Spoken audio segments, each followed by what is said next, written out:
बच्चों, आज जिस पाठ का हम अध्ययन करेंगे उस पाठ का शीर्षक है नीलू।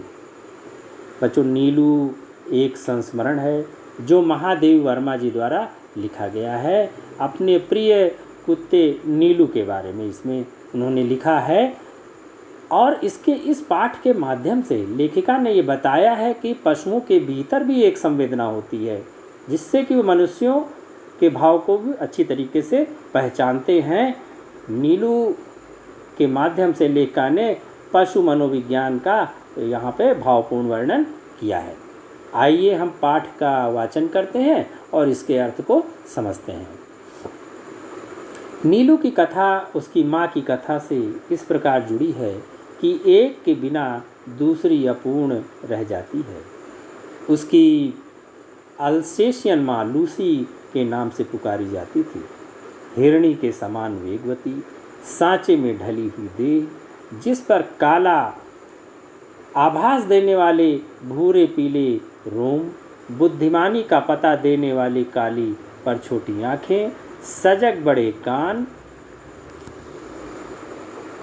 रोएदार और पिछले पैरों के टखनों को छूने वाली पूंछ, सब कुछ उसे राशि विशेषता देता था। थी भी तो वह सामान्य कुत्तों से भिन्न। देखिए बच्चों, यहाँ पर इस पाठ में लेखक ने नीलू के बारे में बताने के पहले उसकी माँ की विशेषताओं का वर्णन किया है। तो इन पंक्तियों में, इस पैराग्राफ में नीलू की माँ लूसी की क्या क्या विशेषताएं हैं उसके बारे में लेखिका ने यहाँ पर बताया है। आइए दूसरे पैराग्राफ में चलते हैं। उत्तरायण में जो पगडंडी दो पहाड़ियों के बीच से मोटर मार्ग तक जाती थी, उसके अंत में मोटर स्टॉप पर एक ही दुकान थी जिससे आवश्यक खाद्य सामग्री प्राप्त हो सकती थी। शीतकाल में यह रास्ता बर्फ से ढक जाता था। तब दुकान तक पहुंचने में असमर्थ उत्तरायण के निवासी लूसी के गले में रुपए और सामग्री की सूची के साथ एक बड़ा सा थैला या चादर बांधकर उसे सामान लाने भेज देते थे। बर्फ में मार्ग बना लेने की सहज चेतना के कारण वह सारी रुकावटों को पार कर दुकान तक पहुंच जाती। दुकानदार उसके गले से कपड़ा खोलकर रुपए, सूची आदि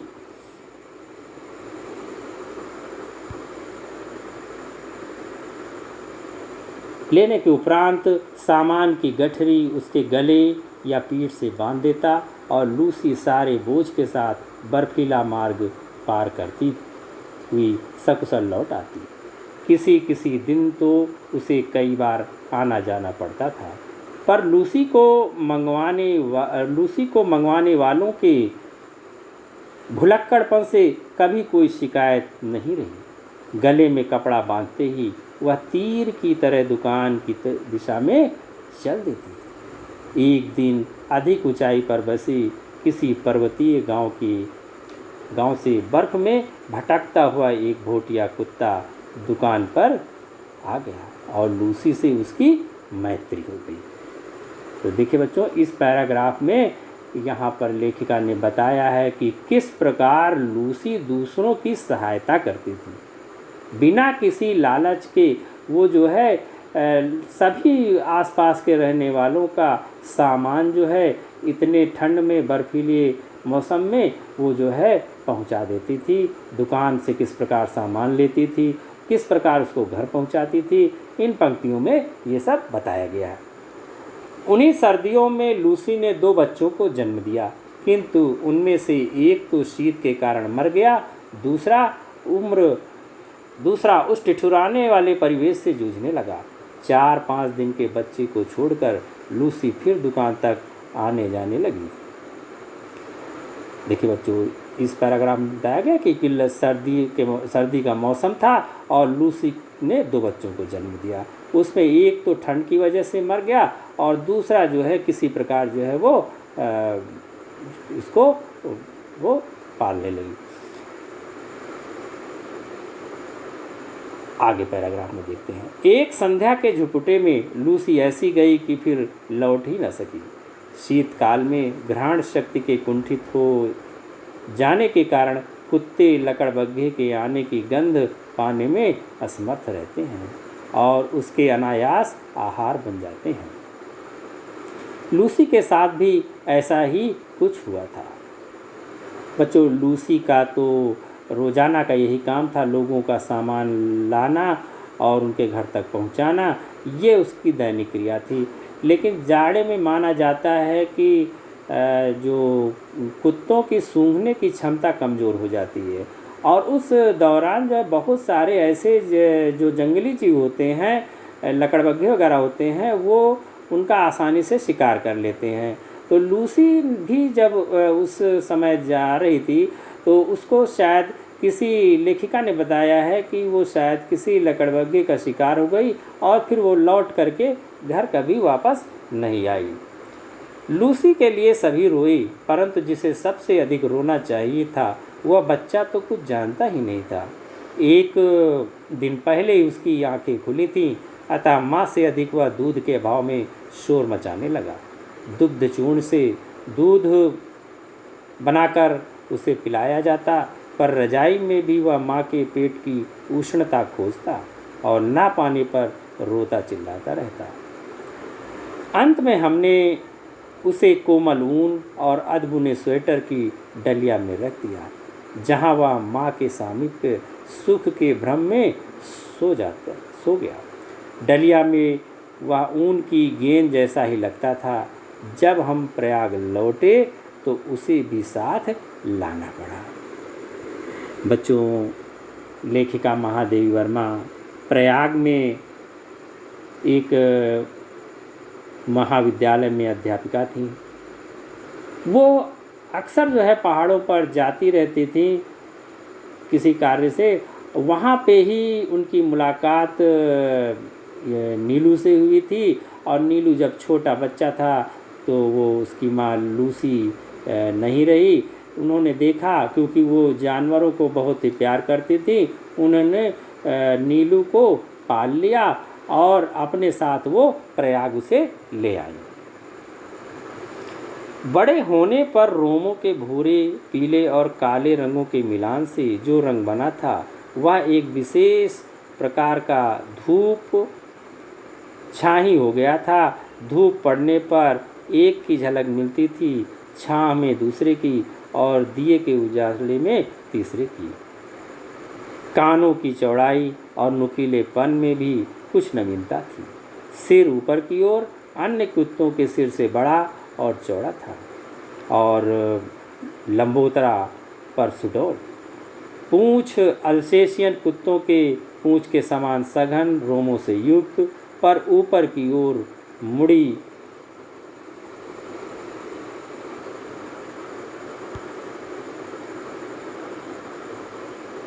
कुंडलीदार थी।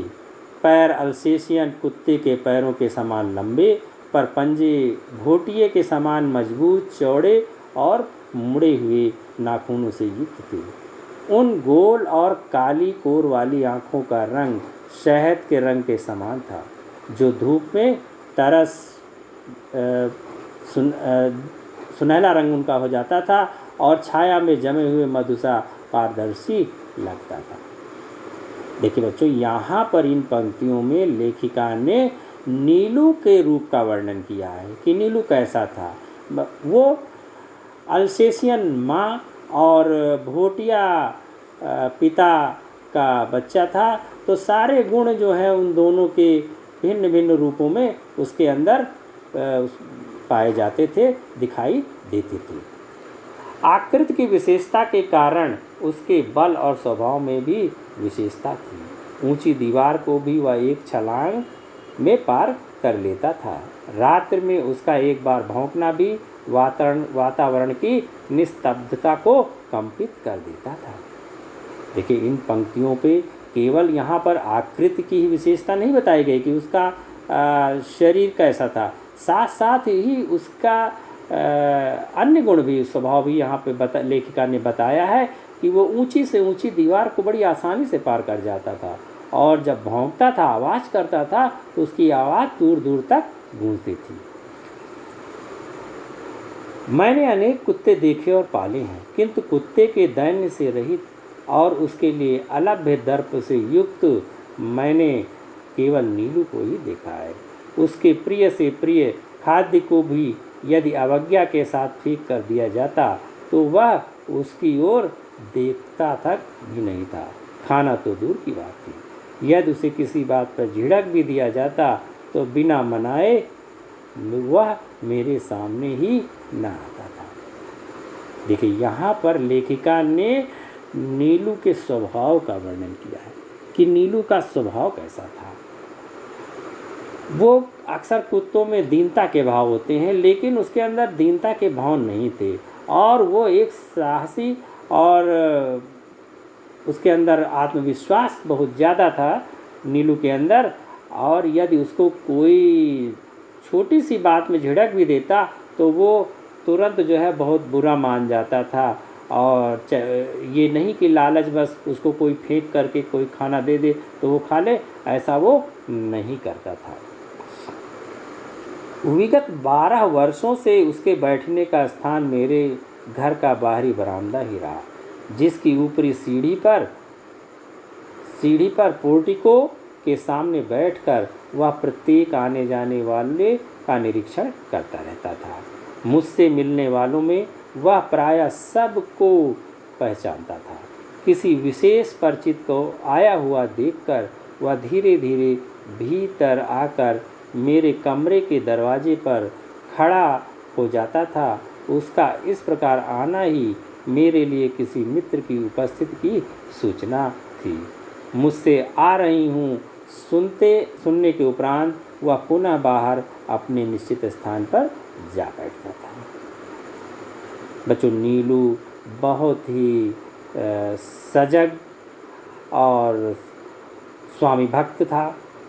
वह लेखिका के घर के दरवाजे के बाहर बरामदे में बैठा रहता था और जब भी कोई मिलने जुलने वाला आता था उनसे तो वो जा करके एक प्रकार से उनको बता देता था। जब अंदर जाता था उनके पास खड़ा हो जाता था तो लेखिका समझ जाती थी कि कोई मुझसे मिलने आया है और इस प्रकार वो फिर अपनी जगह पर पुनः जा कर के बैठ जाता था।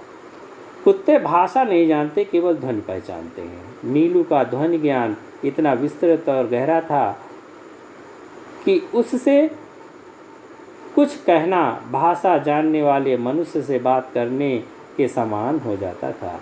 बाहर या रास्ते में घूमते हुए यदि कोई उससे कह देता, गुरुजी तुम्हें ढूंढ रही थी नीलू, तो वह विद्युत गति से 4 दीवारी फांदकर मेरे कमरे के सामने आकर खड़ा हो जाता। फिर कोई काम नहीं है, जाओ कहने के पहले वह मूर्तिवत एक स्थिति में ही खड़ा रहता। कभी कभी मैं किसी कार्य में व्यस्त होने के कारण उसकी उपस्थिति जान ही नहीं पाती और उसे बहुत समय तक बिना हिले डुले खड़ा रहना पड़ता था। बच्चों, देखिए, यहाँ पे लेखिका ने बताया है कि कई बार ऐसा होता था कि नीलू कहीं बाहर रहता था और उससे जो लेखिका के जो छात्र छात्राएं थे वो उनसे कहती थी कि अरे गुरुजी तुमको जो है ढूंढ रही हैं। और तो नीलू समझ जाता था कि मुझे तुरंत वहाँ पे पहुँचना है और वो जा कर के लेखिका के सामने खड़ा हो जाता था और लेखिका ये समझ जाती थी कि नीलू किस लिए आया है और वो कह देती थी कि ठीक है, अभी कोई काम नहीं है, तुम जाओ। और ऐसा सुन करके वो फिर वापस चला जाता था।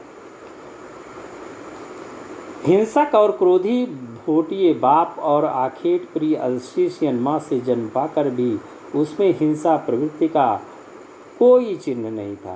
13 वर्ष के जीवन में भी उसे किसी पशु पक्षी पर झपटते या मारते नहीं देखा था।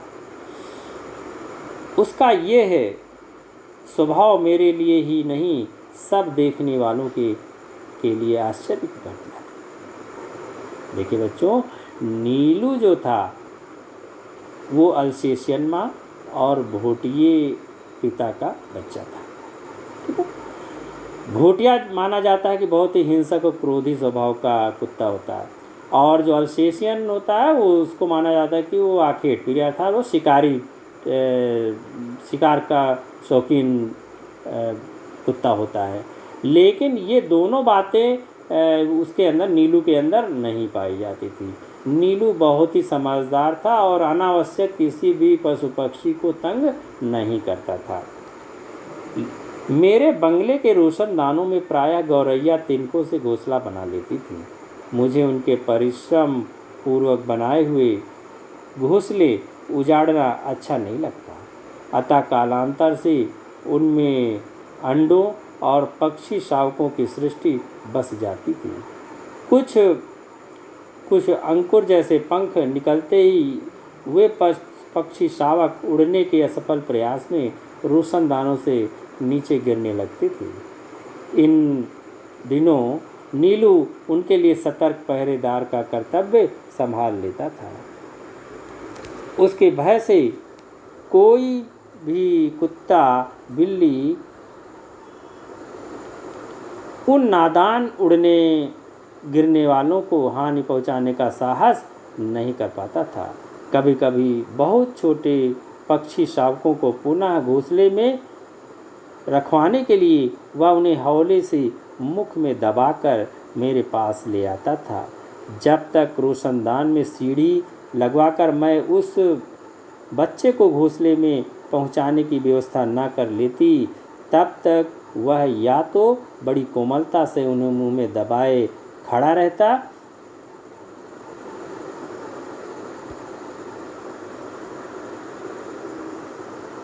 या मेरे हाथ में देकर प्रतीक्षा की मुद्रा में देखता रहता। सवेरे नियमानुसार जब मैं मोर, खरगोश आदि को दाना देने निकलती, तब वह चाहे जाड़ा हो चाहे बरसात मुझे दरवाजे पर ही मिलता और मेरे साथ साथ ही घूमता। पक्षियों के कक्ष में 2 फुट ऊंची दीवार पर जाली लगी हुई थी। नीलू दीवार पर दोनों पंजे रखकर खड़ा हो जाता और अपनी गोल गोल आंखें घुमाकर प्रत्येक कक्ष और उसमें रहने वालों का निरीक्षण करता रहता। देखिए बच्चों, यहाँ इन पंक्तियों में लेखिका ने ये बताया है कि नीलू का अपने अन्य साथी पशु पक्षियों के साथ कैसा व्यवहार था।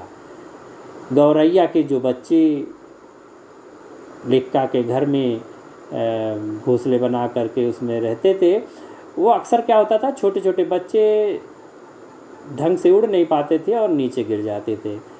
लेकिन नीलू ने कभी उनको ना किसी प्रकार की हानि नहीं पहुंचाई, बल्कि लेखिका के पास उनको ले जा कर के उनको ये संकेत करता था कि इनको जो है वापस इनके घोंसले में पहुंचाना है। लेखिका इस तरह से उनकी व्यवस्था कर देती थी और वापस जो है घोंसले में पहुंचा देती थी।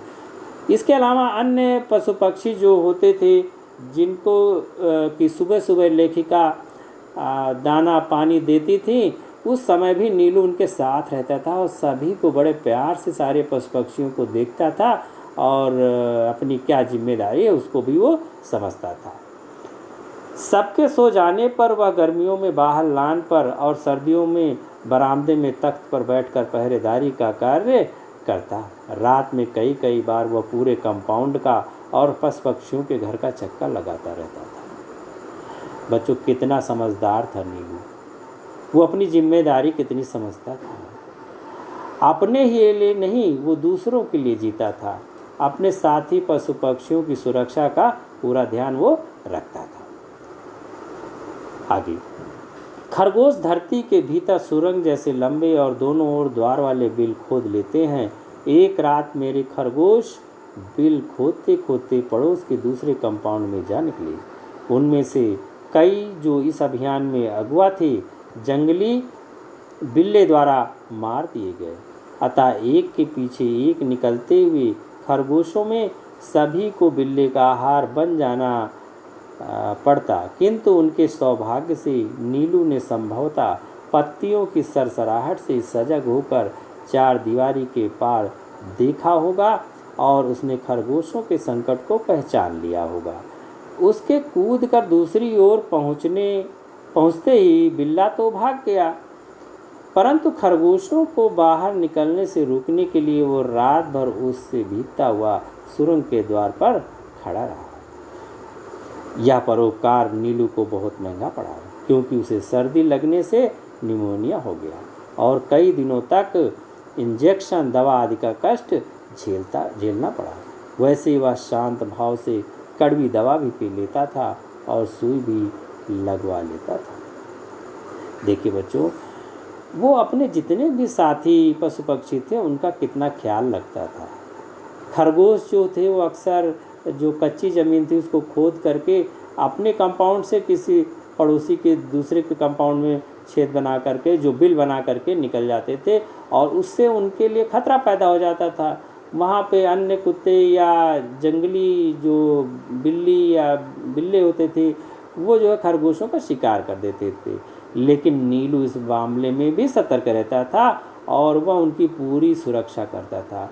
देखिए यहाँ पर लेखक ने बताया है कि एक बार ऐसा हुआ कि खरगोशों ने बिल खोदा और वो दूसरी तरफ जाने लगे, तो उनको रोकने के लिए रात भर ठंडे मौसम में रात भर बिल के पास बैठा रहा, जिससे कि कोई भी खरगोश बाहर दूसरे कंपाउंड में न जाने पाए और उनको कोई खतरा न हो। बाद में वो बीमार भी पड़ गया, लेकिन फिर दवा और इंजेक्शन के द्वारा वो ठीक हो गया। एक बार मोटर दुर्घटना में घायल हो मुझे मार्ग से ही अस्पताल जाना पड़ा। तब संध्या तक मेरी प्रतीक्षा करके और कपड़े, चादर, कंबल आदि सामान अस्पताल ले जाने वालों की हड़बड़ी देखकर उसे न जाने कैसे सब पता चल गया। सब उसकी उदासी देखकर हैरान थे। जब तीसरे दिन तक उसने ना कुछ खाया न पिया, तब डॉक्टरों की अनुमति से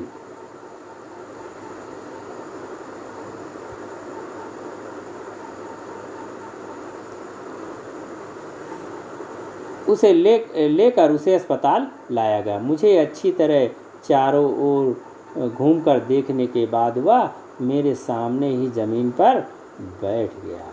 देखिए बच्चों, यहाँ लेखिका ने बताया है कि एक बार वो कहीं जा रही थी तो मोटर दुर्घटना हो गई जिसमें कि वो घायल हो गई। लोग उन्हें ले गए और हॉस्पिटल में उन्होंने उनको भर्ती कर दिया। लेकिन जो नीलू था उसका तो डेली का रूटीन था, शाम को जो है वो लेखिका से मिलता था, उनका उनकी प्रतीक्षा करता रहता था, उनके आने का इंतज़ार करता रहता था। लेकिन जब लेखिका नहीं आई तो उसको ये महसूस हुआ कि कुछ ना कुछ जो है लेखिका के साथ कुछ ना कुछ परेशानी हो गई है। इसलिए वो बहुत ही उदास हो गया और उसने खाना पीना बंद कर दिया। जब 3 दिन तक उसने कुछ नहीं खाया पिया तो घर के लोगों ने समझ लिया और उसको अस्पताल ले गए लेखिका से मिलवाने के लिए। वहाँ जब उसने लेखिका को देख लिया, अच्छे तरीके से समझ लिया कि हाँ वो अब सुरक्षित हैं, तब वो वहीं पे बैठ गया। तब से हर दूसरे दिन अस्पताल ना ले जाने पर वह अनशन आरंभ कर देता। इसलिए अस्पताल में भी वह नियमित रूप से मिलने आने वालों में गिना जाने लगा तथा डॉक्टर, नर्स सभी से परिचित हो गया। इस प्रकार जब वो बराबर जाने लगा, क्योंकि अगर उसको नहीं ले जाया जाता था तो वो अनशन कर देता था, वो खाना पीना बंद कर देता था। इसलिए वो लगभग डेली ही जो है वो हॉस्पिटल जाने लगा और लेखिका से मिलने लगा। उसका परिणाम क्या हुआ कि जितने भी वहाँ डॉक्टर, नर्स थे सभी उसको पहचानने लगे, सभी उसके परिचित हो गए। नीलू को 14 वर्षों का जीवन मिला था और जन्म से मृत्यु के क्षण तक वह मेरे पास ही रहा। मेरे पास अनेक जीव जंतु हैं, परंतु जिसके बुरा मान जाने की मुझे चिंता हो ऐसा अब कोई नहीं रहा। बच्चों, इन पंक्तियों में लेखिका ने बताया है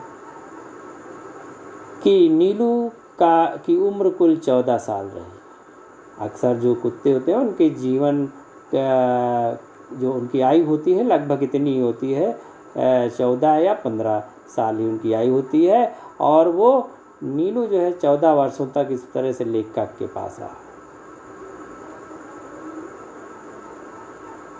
लेकिन जो लेखिका ने बताया है कि उनके पास तो बहुत सारे पशु पक्षी थे, लेकिन जब उसकी मृत्यु हो गई तो लेखिका बड़ी ही भावुक हो गई और उनको लगा कि मेरा एक जो है जो साथी है, जो कि बुरा जिस ये था कि जितने और अन्य पशु पक्षियों के बुरा मानने की उनको कभी चिंता नहीं लेखिका को रही, लेकिन नीलू के बारे में वो हमेशा ध्यान रखती थी कि ऐसी बात नीलू को ना कहें कि वो बुरा मान जाए। लेकिन आज अब नीलू नहीं रहा और अब लेखिका को भी इस बात की चिंता नहीं रही कि कोई बुरा क्या मानेगा। बच्चों, इस पाठ के माध्यम से लेखिका महादेवी वर्मा ने हमें ये संदेश दिया है कि पशु पक्षियों से भी हमें प्यार करना चाहिए, क्योंकि उनके अंदर भी संवेदना होती है।